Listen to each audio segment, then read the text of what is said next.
சிந்து இருந்துட்டு அன்னபூர்ணி அத்தைக்கிட்ட சிவா மனசுல நான் தான் இருக்கேன்னு சொல்லிட்டு எப்படியாவது ப்ரூவ் பண்ணியே ஆகணும். அதுக்கு என்ன பண்ணலாம்னு சொல்லி யோசிச்சுட்டு இருக்காங்க. அப்ப சிவா அங்க வர்றாங்க.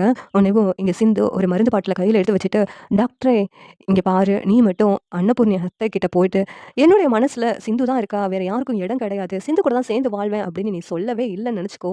நான் இந்த விஷத்த குடிச்சிட்டு செத்து போயிடுவேன்" அப்படின்னு சிந்து சொல்றாங்க. உடனே சிவா இருந்துட்டு, "ஏன் சிந்து இப்படியெல்லாம் பண்ணிக்கிட்டு இருக்க? வேண்டாம் சிந்து. தப்பான முடிவு எதுவும் எடுத்துடாத. நேரம் வரும்போது நானே பெரியம்மா கிட்ட பேசுறேன்" அப்படின்னு சிவா சொல்றாங்க. "இல்ல நீ பேசுற மாதிரி தெரியல. நீ அன்னபூர்ணி பெரியம்மா கிட்ட பேசுறதுக்கே பயந்துகிட்டு இருக்க.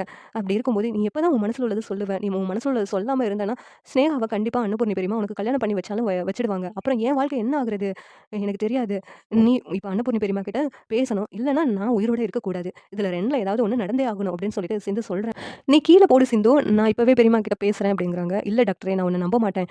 நான் இத கையில வச்சுட்டு தான் இருப்பேன். நீ எப்ப உங்க பெரியம்மா கிட்ட போயிட்டு உண்மையெல்லாம் சொல்றியோ, அப்ப இத நான் கீழ போடுறேன். அதுவரைக்கும் இத நான் கையில வச்சுட்டு தான் இருப்பேன்" அப்படின்னு சிந்து சொன்னதும், "சரி சிந்து குடிச்சிடாத நானு பெரியம்மா கிட்ட பேசுறேன்" அப்படின்ட்டு நேரா பெரியம்மா உங்ககிட்ட ஒரு முக்கியமான விஷயம் பேசணும்னு சொல்லிட்டு சிவா அன்னபூர்ணி கிட்ட போறாங்க.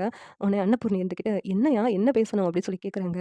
"பெரியம்மா அதாவது இந்த உண்மைய நான் உங்ககிட்ட சொல்லணும்னு ரொம்ப நாளா வெயிட் பண்ணிக்கிட்டு இருக்கேன். இப்ப கண்டிப்பா சொல்லியே ஆகணும் பெரியம்மா. இந்த உண்மைய நீங்க கேட்டு அதிர்ச்சி ஆகக்கூடாது" அப்படிங்கிறாங்க.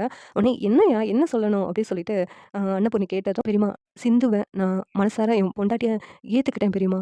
இந்த உண்மைய உங்ககிட்ட எப்படி சொல்லன்னே எனக்கு தெரியல. இப்பவும் சொல்லாம இருந்தா அது தப்பா போயிடும் அப்படின்னு தான் உங்ககிட்ட சொல்றேன்" அப்படின்னு சிவா சொன்னதும் அன்னபூர்ணிக்கு அதிர்ச்சியா இருக்குது. "என்னய்யா சொல்ற? இத ஏன் முதலே சொல்லவே இல்ல?"